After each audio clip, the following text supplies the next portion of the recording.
What is up, everybody, and welcome to a very mini episode of the Joe Kilgallon podcast here, direct to YouTube, exclusive to YouTube, in which I'm going to do a little reaction video. Never really done one of these before, but a lot of people have been talking, and I feel like, you know what, Joey, let's jump in this mix here. The big news, the big story right now is that fellow stand-up comedian, Shane Gillis hosted Saturday Night Live last night, February 24th, live from New York. And it's all the buzz right now. It's what everyone's been talking about. So I'm going to give my thoughts on that. First off, I just want to say my initial reaction is good for Shane. Good for you, dude. And good on you, dude. For those of you who've been living under a rock for a while, I got to imagine if you clicked on this video, you know what's been going on. You know that Shane Gillis was hired by SNL about 5 years ago. And then about 6 hours or so after the announcing of his hiring, he was fired. That was a huge deal at the time, and rightfully so. So he got hired and fired like that real quick. And I still get annoyed when people fuck up the real part of the conversation that everyone should have focused on back then. Also apologize. I'm filming this a little bit. I'm groggy. I'm exhausted. I had a lot of shows this weekend, great shows, but I look like a ghost. I'm just noticing myself on camera.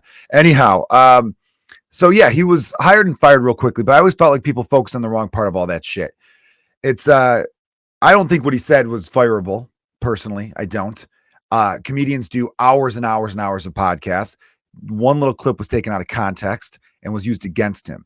Now, people argue about the content of the clip, whether or not, oh, he's allowed to say that or blah, blah, blah. I go, fuck that. The bigger problem in our society is this. A dude was hired. Or even if a woman gets hired, it doesn't matter who the fuck it was. A person was hired, right? By a major comedy institution, which is a big deal for anyone in that field. Now, I, as a stand-up comedian, I grew up watching SNL, but then once I hit high school, I was like kind of done with the show. It just wasn't as good anymore. I was going out on Saturday nights. You know, I had a life. It's really a show that you liked when you were in grade school. And then when you get older, maybe you check it out again. I don't even know who the fuck the audience for SNL is anymore. I don't watch it. And I feel bad saying that because I'm friends with several of the writers and a few of the cast members, but it's not my cup of tea. It's not for me. Whatever. That's fine. Doesn't matter. But that's a big deal for any comedian getting hired by such a thing like SNL, because even though that show really isn't what it used to be, it still opens up doors for comedians. The comedians who are on there are automatically leveled up. Right? They level up to another stratosphere as far as the opportunities they get in the entertainment business. So it's a big fucking deal, right? So Shane gets hired, and little is known about Shane at the time nationally. I had kind of heard of him a little bit. I was living in LA at the time. I was doing stand-up out there.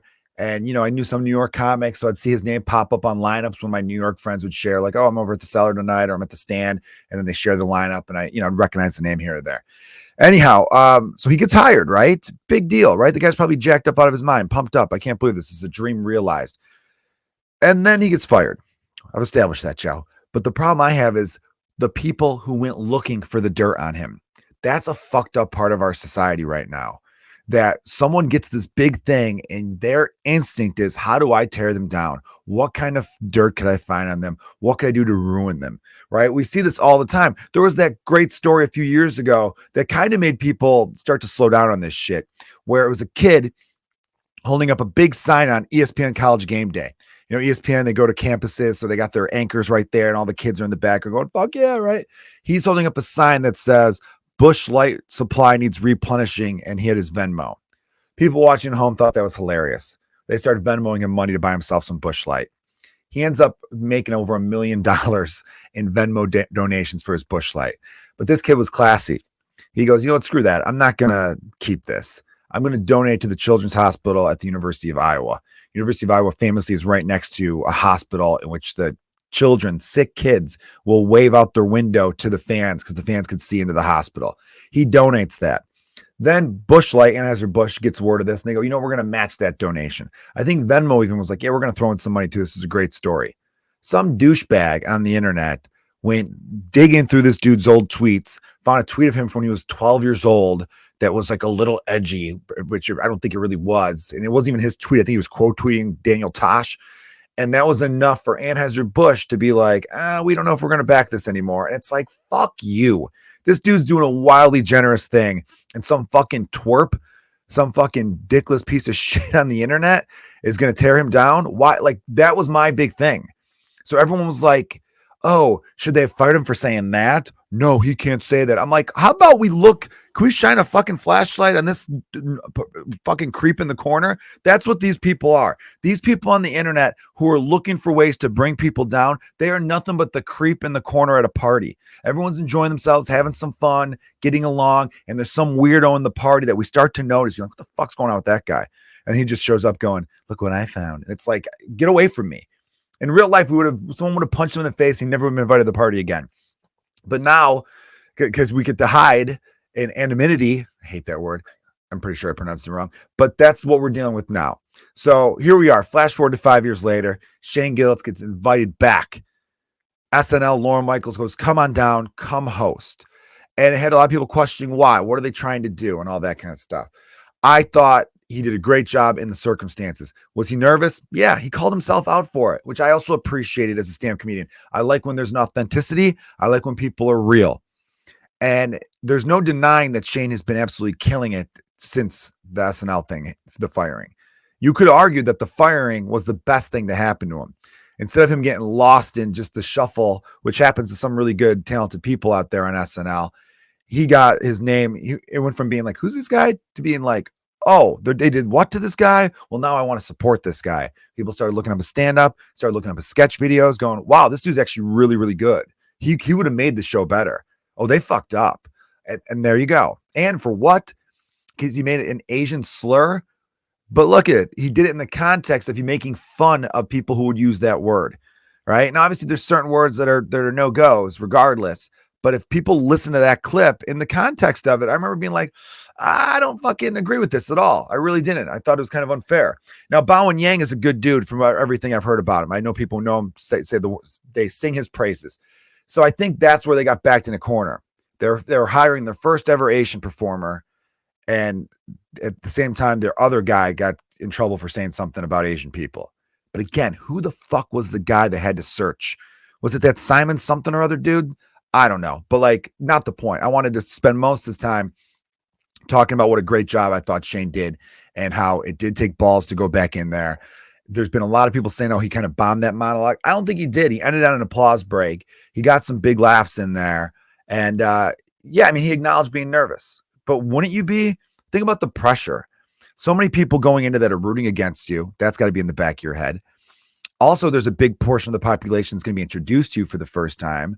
You're probably getting hit with every fucking journalist interview out there, every news, CNN, MSNBC, Fox News, every freaking one of them being like, hey, come on our show. Let's talk about it. Tell us how you really feel. Like, so you're dealing with all of this stress and you just want to get through this honor. Because even though I said before, the show isn't what it was, it's still the show that was first hosted by this guy.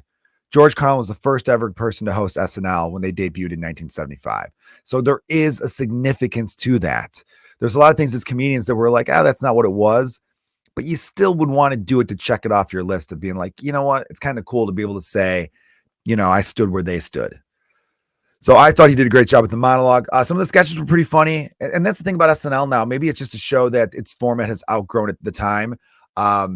Because it feels like if the sketches are any good, they'll go viral the next day. So you don't really need to watch it live. But I do think that they're kind of, I don't know what they want out of this show. Because every time now and then I do give it a look. And there's some people who stand out. Sarah Sherman, I think, is fantastic. And then there's some people where it's just like, I don't know if it's them or if it's the writing or if the writing is just restricted. There's a lot of questions there.